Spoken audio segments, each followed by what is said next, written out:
You're listening to a podcast from leagueculture.com.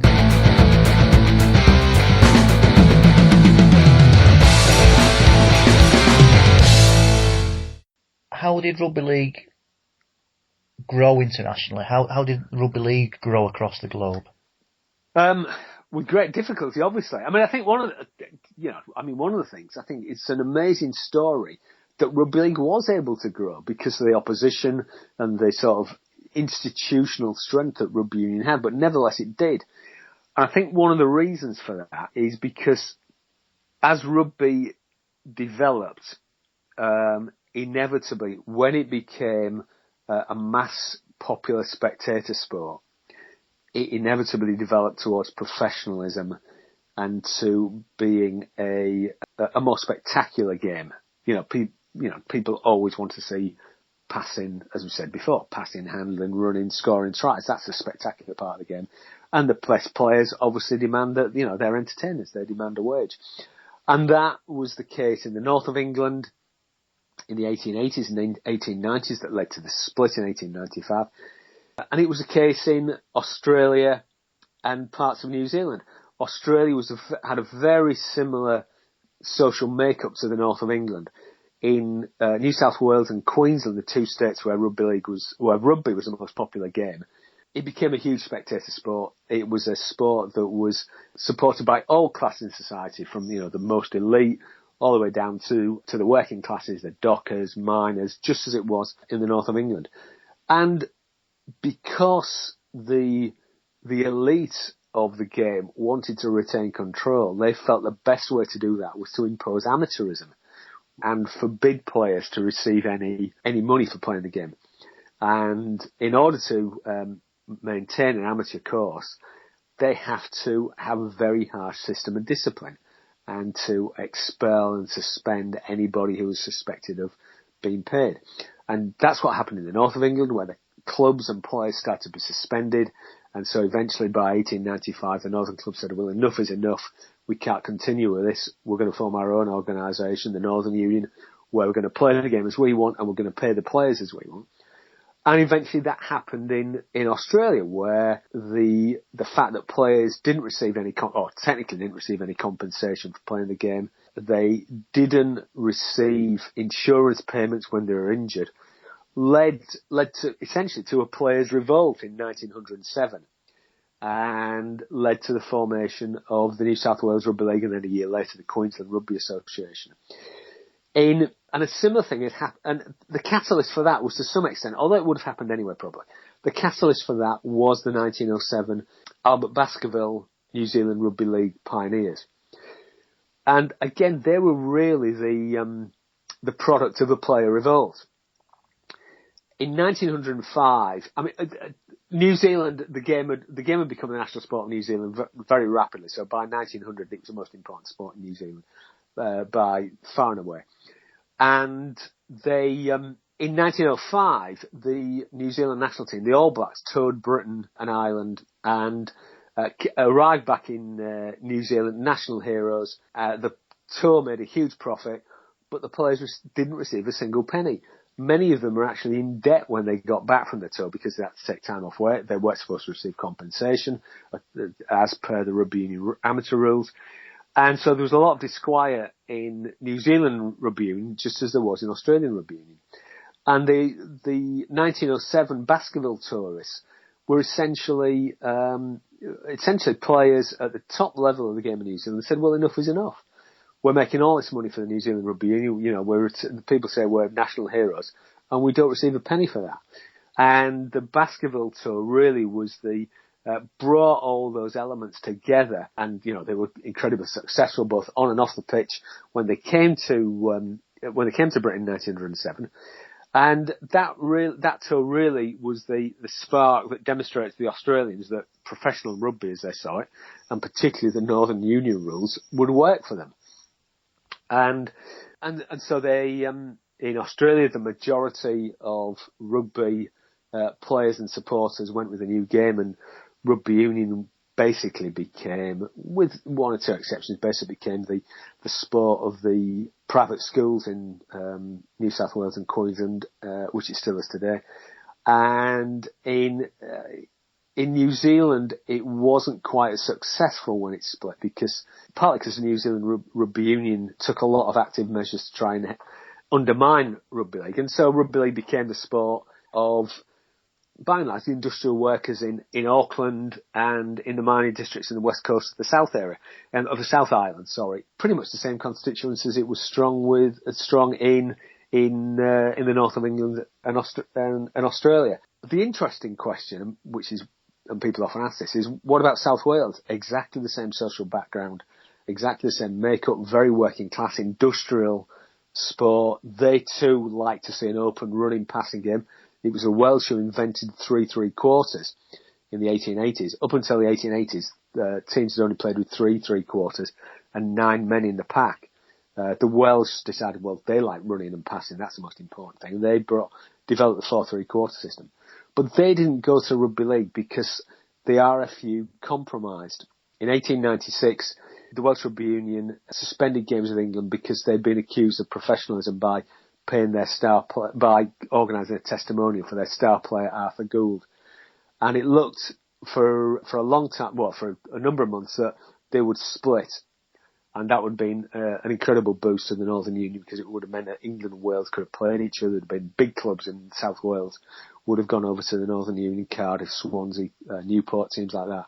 By that time, the Rugby Union realised that would have been almost a mortal blow to its authority. And so the Rugby Union backed down and said, well, it's not a matter of principle for us. We're prepared to compromise in this instance, in a way that they weren't with the clubs in the north of England. And in a sense, an informal, unspoken agreement was reached by the Rugby Union and Welsh Rugby Union that the Welsh Rugby Union would pretend that it didn't pay its players, and the Rugby Football Union in England would pretend that they believed that the Welsh didn't pay their players, but obviously they did for a long, long time. And that headed off a split. The Rugby Union played a very clever game in attempting to shore up their authority after the 1895 split. So for a long time, we just had the three countries, obviously Australia, New Zealand, and England, if you like, or Great Britain. And it was a long time before the fourth country came along, France. Yeah, it wasn't for the want of trying. I mean, there was a big desire to spread the game, and a lot of the early internationals before the First World War were played.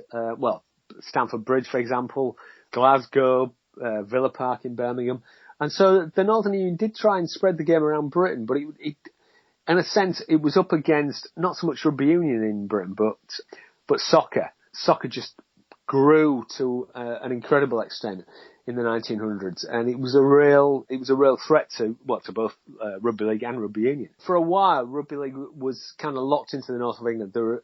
There was Welsh clubs and a club in Coventry before the First World War, but the simple economics of professional sport meant that they really struggled, and really the First World War put paid to them. And it wasn't until the early 1930s that the next big opportunity emerged, which was in France. And, well, as we talked about earlier, rugby started in France in the 1880s, 1890s, and in a very similar way to what it had in the English-speaking countries. But again, just as in Australia, it became a mass spectator sport, hugely important. It was well known that players were being paid or given jobs by French clubs. The leaders of French rugby union were not very comfortable with the fact that the game, as they saw it, was slipping out of their hands. And just as in England in the 1880s and 1890s, it slowly became clear to the Rugby Football Union that the best clubs were no longer the elite clubs of Blackheath, Richmond, Harlequins, Oxford and Cambridge universities, and that there were actually, it was Bradford, Wigan, Leeds, Hull, Warrington, these clubs that were the best in the country. Similar thing happened in France. So by the 1920s, the elite French clubs in Paris and Bordeaux had been swept aside by smaller clubs in south of France, in what became the heartland of both rugby league and rugby union. and that teams like Les Unions, great French rugby league team, Pt1 in rugby union, later gave birth to Tres Catalan, who became part of Catalan Dragons. That these clubs that weren't elite clubs were dominating the game. They also knew that players were being paid, and more to the point that players wanted to be paid openly and above board. Things came to a head in the early 1930s when the French Rugby Union was expelled from the Rugby Union Five Nations tournament because the Rugby Football Union, which controlled the International Rugby Union then, thought that the French were too violent and that the crowds were too violent as well and too dangerous. I think there was a lot of exaggeration in that, and it's certainly the case that the Rugby Union, the leaders of Rugby Union, weren't really interested in countries that didn't speak English, to be honest. And in fact, at one point, you can actually read the minutes where somebody actually proposes that they should break off relations with non-English speaking countries. So you can tell how sort of nationalistic they were. But in France, the situation was, by the early 1930s, it became very similar to what it was in the north of England in the 1890s or Australia in 1905, 1906, 1907. And eventually, the catalyst for the formation of rugby league in France was Jean Gallier, who was a great French rugby union forward and also French heavyweight boxing champion. Really played the role of that Albert Baskerville played in New Zealand, and was the catalyst for organising players into a rugby league competition. And in 1934, the French Rugby League was formed, and it became a phenomenon within a few years. Within 5-6 years, it had almost as many clubs as French Rugby Union, 200-300. And certainly in terms of popularity, it was rapidly gaining on Rugby Union. It had much higher international profile because it was playing England and Wales, whereas the French Rugby Union were banned from playing in the Five Nations Championship. And so everything was going right for rugby league in France. And if the war hadn't broken out, no doubt it would have. I don't think even rugby union historians admit that if the World War II hadn't broke out, rugby league would have eclipsed rugby union, and it would have become the main winter game of France. But as I'm sure most people listening to the podcast know, the collaborationist Vichy government in France in 1940, France had been invaded by Germany, and the country was the northern part of the country was occupied by the Germans directly, but the southern part of the country was ruled by what was effectively a puppet government that was in alliance with the Germans, led by Marshal Pétain, who ruled from city government was in the spa town of Vichy, which is kind of like the Harrogate of France or the Bath of France, and the Vichy government decided that all professional sports should be banned. Only amateur sports should be played in Vichy, under the Vichy regime. However, it went much deeper than that because sports that were played professionally, like soccer, weren't banned. They just played an amateur soccer. But rugby league was forcibly integrated into rugby union, and this was a very, very deliberate policy.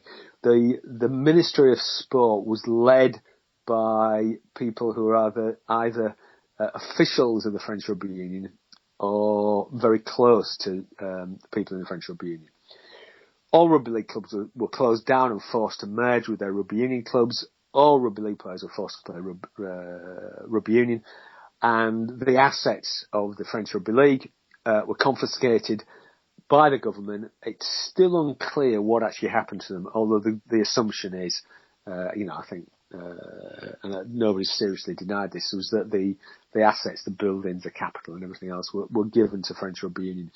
And the fact that, we still don't know after 70 odd years what actually happened shows how deep this ran, how deeply involved the French establishment and the French Rugby Union were the attempted murder of a sport. And, I don't think anybody could disagree that that's what it was, attempted murder. And rugby league never really recovered from that because even after the war, when it started, you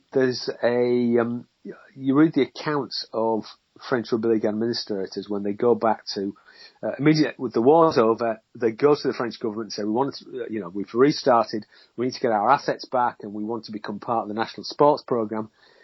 And the people they have to negotiate with in the French Ministry of Sport are officials of the French Rugby Union. It's actually the people who collaborated with the collaborationist Vichy government are the ones that are still in power, and the people who were the victims of the Vichy government, the French Rugby League, are still the people who are being discriminated against. And so there was absolutely no justice.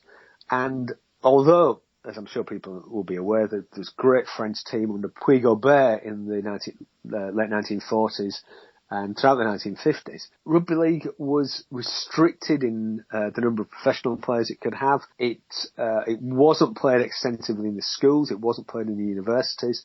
It was essentially kept in a very tight straitjacket, so it didn't threaten rugby union. And the game in France is still living with the consequences of that. You have to say, when you look at the obstacles that were put in the way of French rugby league, it's amazing that the sport ever survived. And I think it's a tribute to everybody who's ever been involved in French rugby league, that they believed in the game and were prepared to fight for the game, that it's still around today. Because otherwise, if the government agencies and the French Rugby Union had their way, then the game would have been dead, and we'd be talking about, how rugby league died in the Second World War and never re-emerged. So, it's a fantastic story of heroism in the face of, very vicious adversity. I suppose there are some positives. We do get the first Rugby League World Cup from the French. Yeah, absolutely. There's the French, despite these disadvantages, the French played an incredibly positive role. So even in the late 1930s, they're talking about the potential of organising a World Cup tournament. And remember, French sport is very outward looking. It was the French who started FIFA in 1904, and they were really one of the moving forces in European soccer for the World Cup to come to Europe in the 1930s. And obviously the World Cup is called the Jules Rimet Trophy after the French football administrator. And it was the same in rugby league. So they'd proposed a World Cup in the late 1930s. Nothing actually happened for a variety of reasons. And then in the late 1940s, Paul Barrière, who was a leader of the French resistance, who became president of the French Rugby League when he was quite young, his late 20s, early 30s, I think, proposed that we should have a World Cup tournament. And the first one was held in 1954. Stunning success. And, I think it's a case that we never quite capitalised on that. I think when you think about the context of it, rugby league was really the second major sport after soccer to organise a World Cup tournament. That's how early it was and how innovative and pioneering the idea was. But it was held back due to, I think, parochialism on the part of the British and Australian administrators, and a failure really to just understand how important international and world tournaments were. And as we can see today, it's a motor force of most sport. But the other thing that the French did is that the French were also sort of inherently and naturally internationalist. And so it was the French who helped take the game to Italy in the late 1940s and early 1950s. It was the French who took the game to Yugoslavia in the 1950s. And it was also the French who attempted to get the game going in Madagascar, which at that point was a colony of France. And so although these weren't successful, it was for other reasons, mainly connected with the rugby union, that they didn't work out. But it wasn't due to any lack of enthusiasm or any lack of vision on the part of French administrators. So I think that's one of the, if you like, the forgotten stories of rugby league, that the French really did attempt to expand the game to very new territories for rugby league in the 1950s. I guess in a sense they introduced continentalism.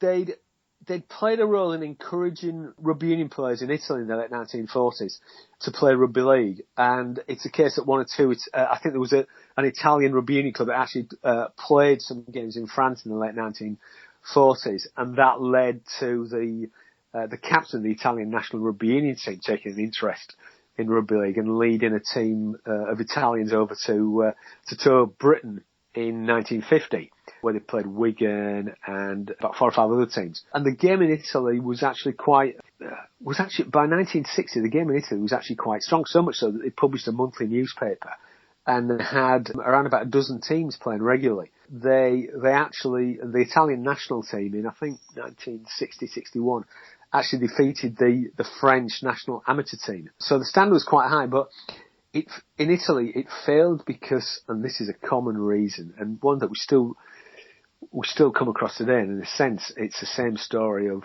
that led to Saul Makdad being imprisoned in May this year. Earlier on this year, yeah. The Italian Rugby Union authorities complained to the government. In most European countries, you need a government license to operate and to acquire funding and use municipal grounds and stadiums and so on and so forth. And so in Italy, the Italian Rugby Union complained that the Italian Rugby League weren't properly registered, and that that the government should insist that because the Italian Rugby Union were recognised as the official rugby body by the government, then they shouldn't be allowed to play and they shouldn't be allowed access to municipal facilities and all the rest of it unless they were part of the Italian Rugby Union and the Italian government, because of the way sport was organised, and again because of the fact that the international board at the time didn't really put up a strong fight or step in on the behalf of the Italians. The Italian game basically closed down because they couldn't get any facilities, they couldn't get any government funding, and it all went to the Italian Rugby Union. It was over 30 years before the game was revived in Italy, then in large part due to Italian second generation Italian Australians taking the game back to Australia. In Yugoslavia, the French had kick-started the game in Yugoslavia, and Rugby League in Yugoslavia, although it was traditionally a soccer nation, Rugby League actually had quite a strong presence in the 1950s and early 1960s. Partizan Belgrade, the world-famous soccer team, had their own Rugby League team. And it was a minor sport, but it was a very successful minor sport. What was interesting about it was that the Yugoslav Rugby Association administered both sports, Rugby League and Rugby Union. And it was the French who were responsible for launching Rugby League in Yugoslavia in 1953. A French student team went there, played some exhibition games, and the game was taken up. Obviously, Yugoslavia was soccer mad, and soccer was far and away the most dominant game, but Rugby League became an important minor sport. Partizan Belgrade, the famous soccer team, had their own Rugby League team. There was a genuine Rugby League culture in Yugoslavia. The interesting thing about Yugoslavia is that the Yugoslav Rugby Association administered both league and union.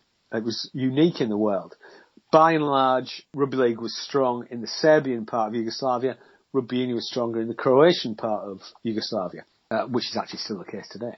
But in 1964, the Yugoslav Rugby Association, partly I suspect through government pressure, but also just in terms of making themselves, spreading the popularity of the game, decided that it wanted to play more internationals, and certainly the Rugby Union team wanted to play more. The Rugby Union players wanted to play more internationals, and they applied to join the International Amateur Rugby Federation, which was like the French-controlled European rugby organising body. And of course, one of their specifications was that if you're going to join FIRA, the name of the European organisation, you have to stop playing Rugby League, and which they did. They weren't given any support by the Rugby League International Board, so the game died. But nevertheless, what was interesting, you've got the revival of the game in Serbia, really over the last 15 or so years. And it's the case that there are still people around today who played Rugby League in the 1950s and 1960s in Yugoslavia. So there is a real tradition, and the guys in Serbia have done a good job in maintaining that tradition and that culture, and making the point that this is a game that has a 50 or 60 year history in that country. And that was really an initiative of the French. Without the French, that would never have happened. The other country where the French started to get rugby league played was in Madagascar, which is the big island to the east of Africa, which was historically a French colony. But rugby league never, it was played for a few seasons, but it never really took off. I think partly because of the strength of rugby union, which had been taken there in the early 1900s by French colonialists, but had rapidly spread into the rest of the population. and so by the 1930s, it was played by native Madagascans.